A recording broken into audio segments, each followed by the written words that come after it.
Evening po mga kababayan, ma'am sir. This is Jam, the Filipino channel ng inyong pong lingkod. So today is March 15, 2024, 2026.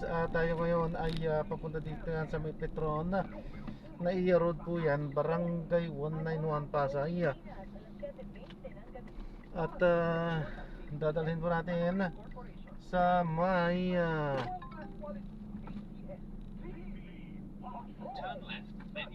Magnificio Building sa may Atienza, San Antonio, Pasig po yan.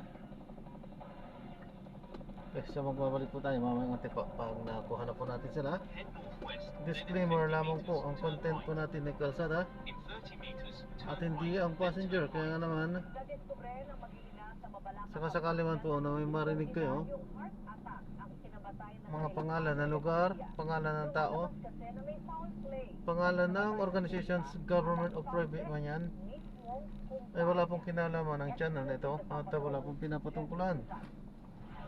Lahat po ng pinag-uusapan dito ay pawang dito lamang po yan sa loob at wala pong pinapatungkulan sa labas. Okay po, magbabalik po tayo mamaya unti pag nakuha na po natin sila.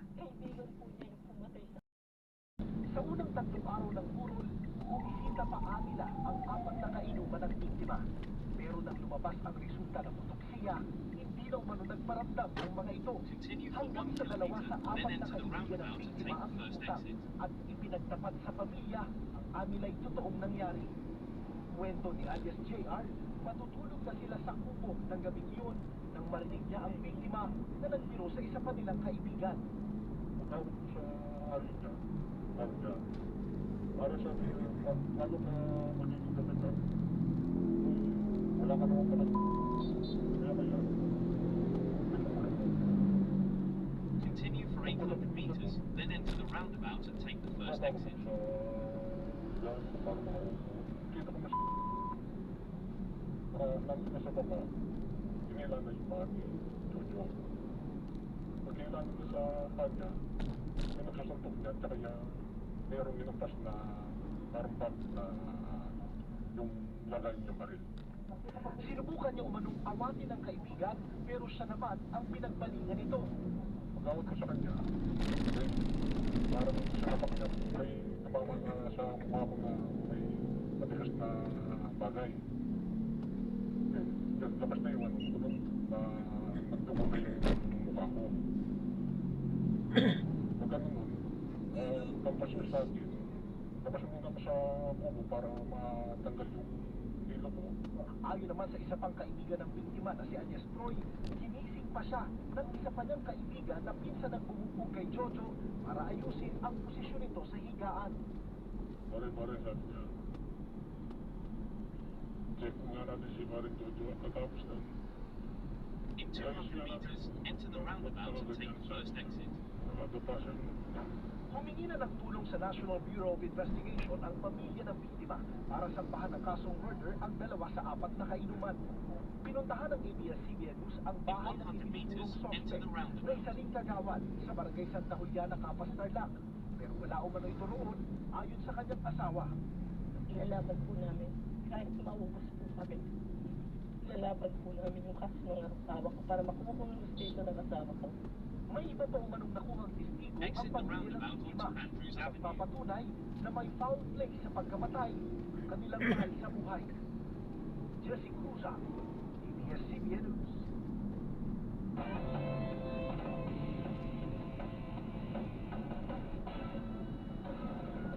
Natapos na ang Miami Open Run ni Alex Ayala matapos talunin ng World Number 14 na si Carolina Pliskova sa round of 16. Ano naman kaya ang sumusunod para sa Pinay Station? Alamin sa pagpapatrol ni DJ Manzato. In 100 meters, turn left at the traffic light. Hindi naging madali para kay Alex Ayala na harapin ang hamon mula sa mas experienced na Czech player na si Carolina Pliskova. Dinuminahan ang road number 14 ng laban at na-break agad ang Sergio Ayala na hindi nakabawi sa unang set. Sinubukan naman ni Ayala na bumalik sa laban at nakakuha pa ng 2 games sa ikalawang set. Pero hindi nagpatilag si Pliskova at naitira ang match 6-love, 6-2. So, unang-una, tingin ko maganda yung nilaro niya. Definitely may mga times sa laro namin na In 50 parang naramdaman meters, ko na turn left at the may traffic magagawa light. pa ako. Or hindi ko nagawa. But ganun lang yung tennis. Hindi naman top end the world. So, may susunod naman. Wala rin mula sa kanyang huling laban sa Miami ngayong taon, may mga panghuling aral ang Pinay. Kalmado lang, pero hindi ako nakahanap ng palusot, no? Kaya yan yung isa sa mga natutunan ko from this match specifically is siguro hindi lang po masyadong malayo yung gap sa score. Dala rin ni Ayala ang panaw sa kanyang malakas na performance sa tour. Lalo ang Miami Open ay katulad na tournament na umabot sa 2016. I leave Miami happy pa din. Kasi pag nakita mo yung year ko, I mean, this year, this season, maganda din yung mga naging resulta ko. So, quarter sa Dubai, fourth round sa Indian Wells, fourth round din sa Miami. Kung sila dito sa akin last year dito sa Miami, hindi din ako mapapaniwala, di ba? Kaya masaya pa din at hindi na didismaya. O ikaw kung Boy Challenge Yao. At para sa mga Pinoy na patuloy na sumusuporta sa kanya, may mensahe ang Pinay Tennis Stars. Maraming salamat mga kababayan, maraming salamat sa Kuya, tuloy ang laban, magkita tayo din susunod. Magbubukas ang Great Season para kay Ayala sa Europa. Kung saan inaasahan niyang mas mahasa pa ang laro. May mga Philippines, kaya report. Sumabak sa kanilang laro ang adventure ang mga bata sa isang mall sa Taguig City. Dito makikita kung paano sila natututo habang naglalaro. Nagpapadrong Rod Marcena. Continue for 1 Parang kilometer, then playtime turn lang right pero onto may halong PDSA. learning. Yan ang natitigil sa Green Adventure na iligsa ng isang milk brand sa isang mall sa Taguig. Sa isang immersive experience kung saan sumabak ang mga bata sa iba-ibang games and challenges na disenyo para subukan ang kanilang skills sa focus, memory, language, at problem solving. Bonding time ito para sa mom and dad and baby, and at the same time they're having fun, but at the same time learning din. So, yun talaga importante, like learning while having fun. Magsasa rin ang mga magulang na masilip kung paano sila natututo sa pamamagitan ng isang brain visualizer na nagpapakita kung anong parte ng brain ang na-activate habang naglalaro. So if you have a smartwatch, no, to track calories and steps, we have a gifted brain visualizer that allows parents to see what happens inside their children's brain in real time. Parents and children can expect fun, immersive, and really exciting activities. Matapos ang kick-off sa Metro Manila, tutubo naman ang Instant Brain Adventure sa Batangas, Pampanga, Davao at Cebu. Rod Marcena, ABS-CBN. Susunod, aeroplanong bumangga sa fire truck sa runway sa Luzon. Piloto at co-pilot, patay. At Big Brother may bagong bahay. Abangan ang iba pa mga balita sa pagbabalik ng TV Patron.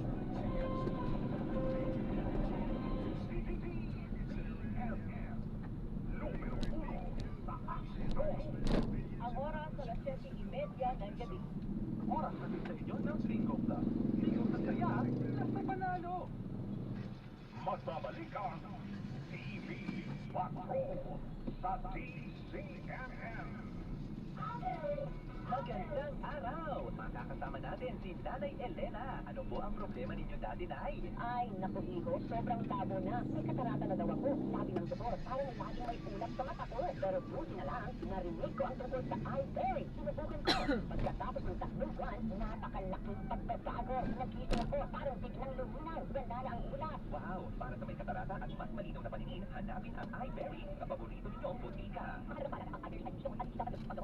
iBerry for healthy eyesight. What if your phone could be your front row seat? Playtime Entertainment launches PT Idol, Singers, hosts, dancers, performances you don't want to miss. Wonderful moments are here. Where talent takes the spotlight. Search PT Idol on TikTok and follow today. Playtime Entertainment. Born for happiness. In 200 meters, turn right onto PDSA.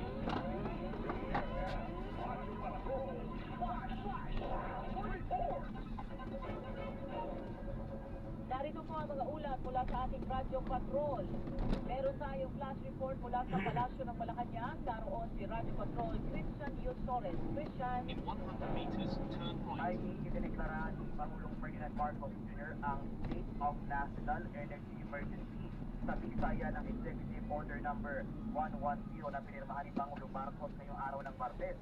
Sa ilalim ng EO 110, pinatutupad ang Unified Package for Livelihoods, Industry, Food and Transport o UPLIF.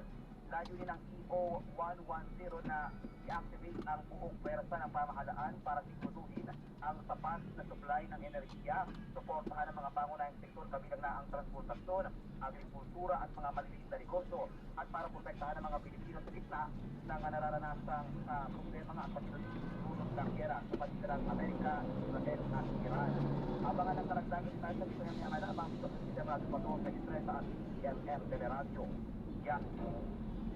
Sigurado, ito ang Radyo Patrol.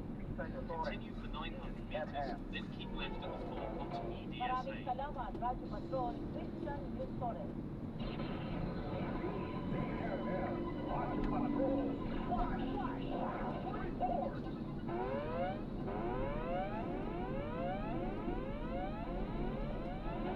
Tanggap po tayo ng isa pang balita, 230B.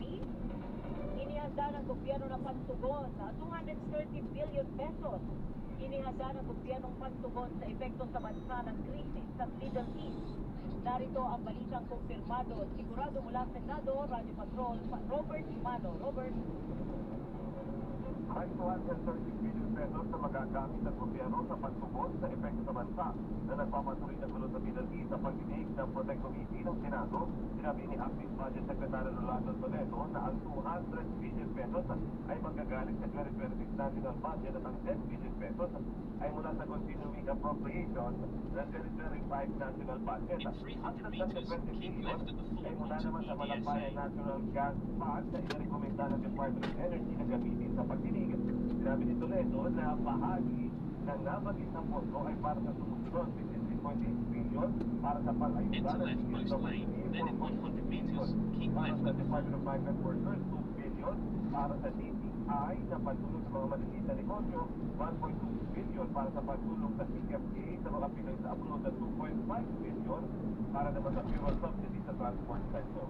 Yan, Continue for ang 1 balitang kilometer, kumpirmado. then keep Sigurado, left at the ito fork ang onto Radyo Patrol. EDSA Robert towards Patrol, Mayala CMM. underpass. Maraming salamat, Radyo Patrol Robert Mano. Manatiling nakatutok sa DCMM Radyo Patrol sa Iskenta at DCMM Teleradyo. Ako po si Ivy S. Tareha. May nangyari, nakareport na kalantan sa DCMM. Sa Istresa. Ang oras sa buong Pilipinas, alas 7:35 ng gabi. Oras sa inyo ng Playtime Entertainment. Born for Happiness. DCMM. Numero 1 sa aksyon. Bago pa man sumikat ang araw, matutunghayan mo na ang mga balita at impormasyon. Mga naglalagablab na mga balitang nakalap sa magdamag. Ang Radyo Patrol Balita Alas 4. Kasama sina Robert Mano at Steve Rad. Lunes hanggang Biyernes, alas 4 ng madaling araw sa DCMM In Radyo 300 Patrol sa meters, keep Istreta left at the at fork onto DCMM EDSA towards Radyo. Ayala underpass. Mula noon hanggang ngayon, patuloy tayong magbabalita at maglilingkod para sa bawat mamamayang Pilipino. Ito po ang DCMM In 100 meters, keep left at the fork. na sa balita na sa public service. Bibisang Gebe Edition. The DCMM Live Coverage of March 25, April 14, April 22, and April 29. The DCMM Radyo Patrol sa Continue on EDSA towards Ayala underpass for 3 kilometers. Balitang kumpirmado, sigurado. Sa DCMM Radyo Patrol sa Istreta. Keep right and continue straight. Sa DCMM at DCMM Teleradyo.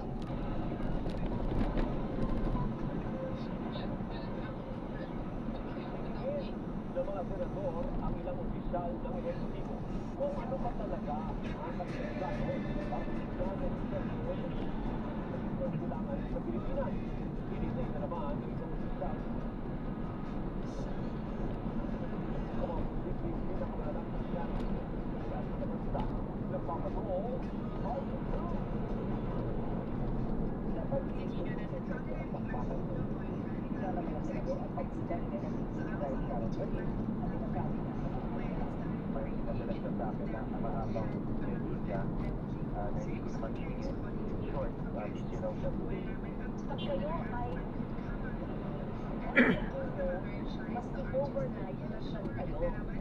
Pero pag crisis action plan, marami kayong dahilan. Lalo sa pagpapagpapagpapag na nilata ng pagpapagpapag sa pagpapagpapag na may hinihingarap ng Kongreso. Pero nakapakito ang Constitution at ilang paano na lang media ang emergency power ng Pangulo na ungkap. Excuse me, hindi po nag-break ang Senado na hindi inaaksyonan ang hinihiling ng executive. Eh, ang sekretary nga ninyo wala dito eh. Kalaunan lumaging isip rin at nanawagang paulit-ulit ang further resolution law.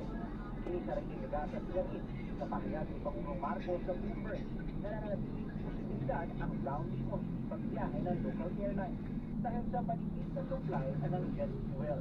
Nakita rin ang pagkakas ng airline company. As of yesterday, their inventory is around 38 days, and they have confirmed. We asked them if they want us to help them procure additional fuel for the next month, meaning on May. Ang gusto ko marinig sana, impact if we run dry. Ano? Transport stop, perhaps in the second hearing, they could be more prepared and not come to state. Naninigil rin ang mga senador kung anong plano ng gobyerno sa krisis na pinakaharap ng bansa ngayon. Para sa isang senador, dapat nagdeklara na ng State of National Emergency. Sa ilalim po ng State of National Emergency, maaari tayo magpatupad ng mga hakbang sa pag-regulate sa presyo ng mga essential goods at pagtiyak na may sapat na supply sa ating merkado. Ay hindi na po normal ang sitwasyon, we are already in crisis. Inisa-isa naman ng Department of Economy, Planning and Development ang worst-case scenarios o mga pinakamasamang posibleng mangyari. Kasama na yan ang halos 200 piso kada litrong petrolyo, pagbawas sa padala ng mga OFW, mas mabilis sa pagtaas ng presyo ng bilihin, at pagbagal ng ekonomiya na mauuwi sa pagdami ng mga nagtrabaho. Based on the scenarios, the number of unemployed Filipinos would rise from roughly 200,000 to 4 million workers, depending on the scenario. Iniyak naman ang DOE na hindi nauwi sa brownout ng mas mahal na petrolyo, pero magpapamahal ang shipment ng coal sa bansa na ginagamit sa planta ng kuryente.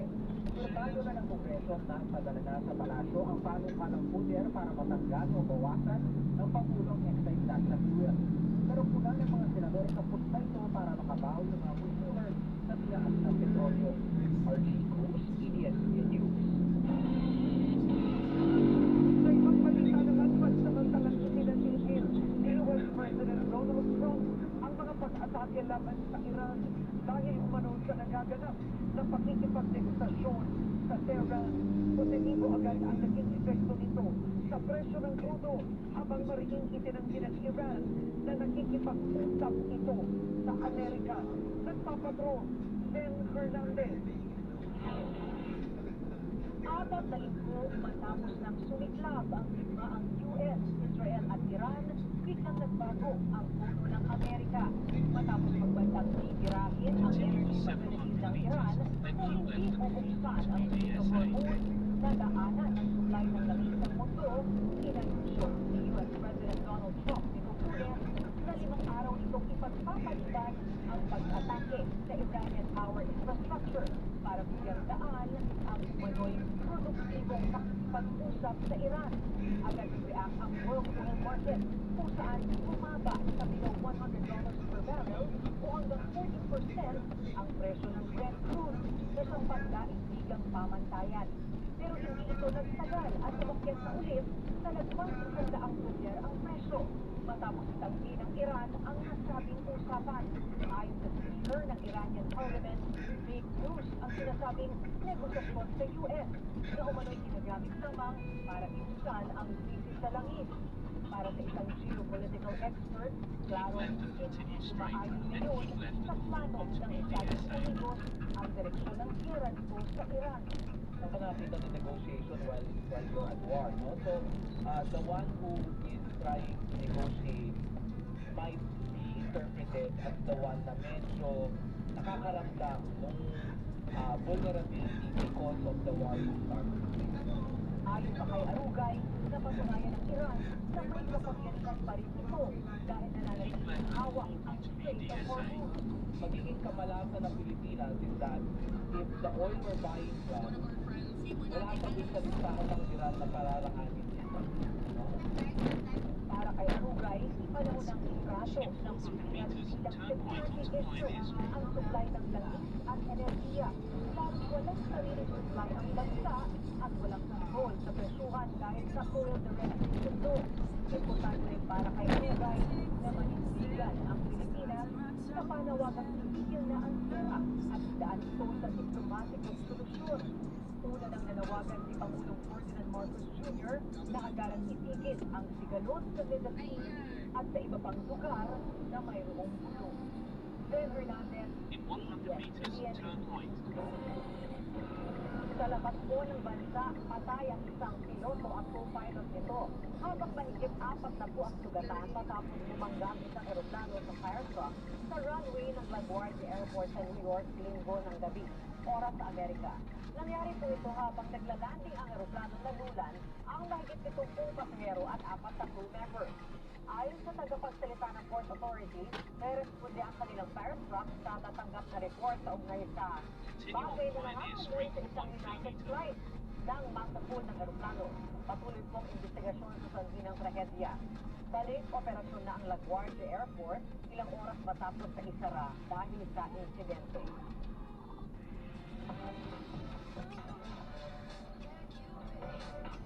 Pitong kapamilya serye ang mapapanood na sa isa sa pinakamalaking free streaming platform sa South Asia.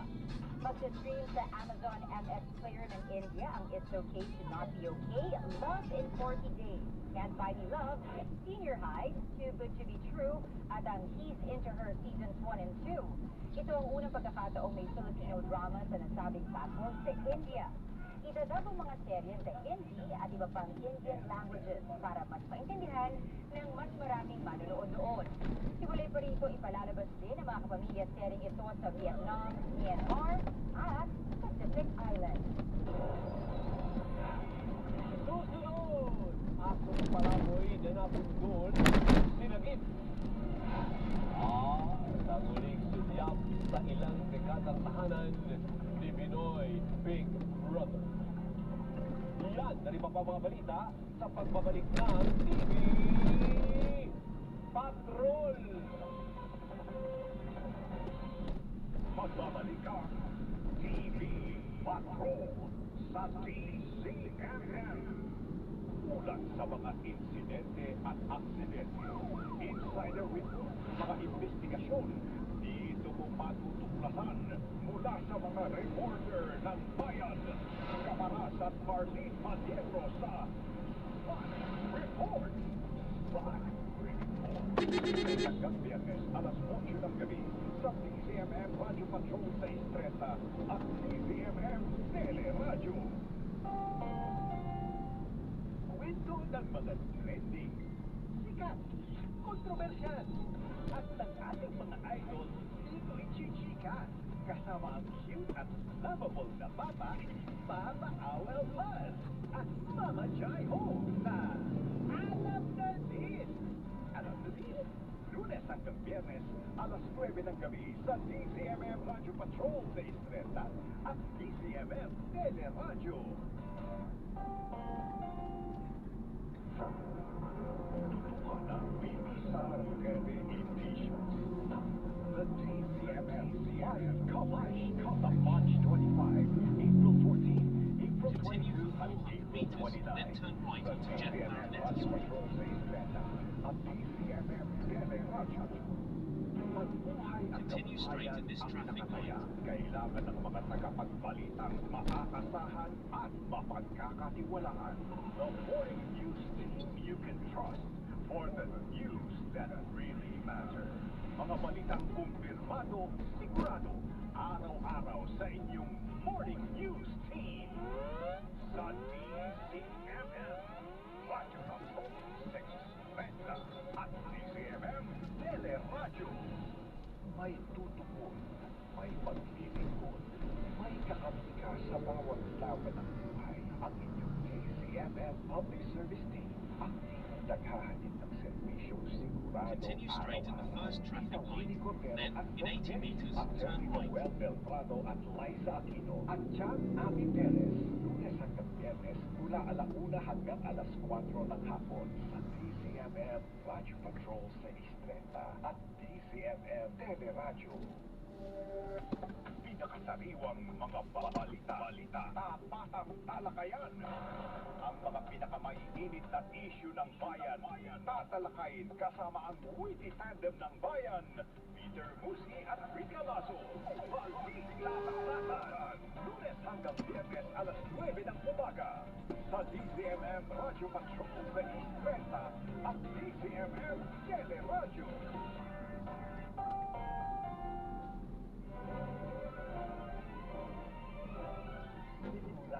Panalo ang hapon mo mula Lunes hanggang Biyernes. Balikan ang mga kwento ng nakaraan sa MMK sa DCMM.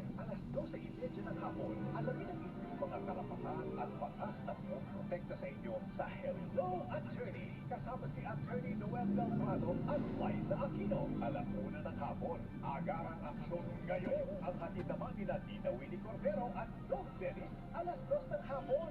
Ano bang nararamdaman? Pwedeng ikwento yan dahil ako to, si Chang Abby. 3:00 ng hapon. Updated ka pa rin sa mga balita mula Luzon, Visayas at Mindanao sa Headlines sa Hapon. Kasama si Tony Velasquez. 4:00 ng hapon. Aalamin ang iba't ibang pananaw ng eksperto at taong bayan sa AC. Natin siya na. Maraming salamat po sa panonood. Hanggang sa muli, ingat at God bless. Paano po pansamantala tayo gagawa ng ibang video sa ating susunod na mission? Para po.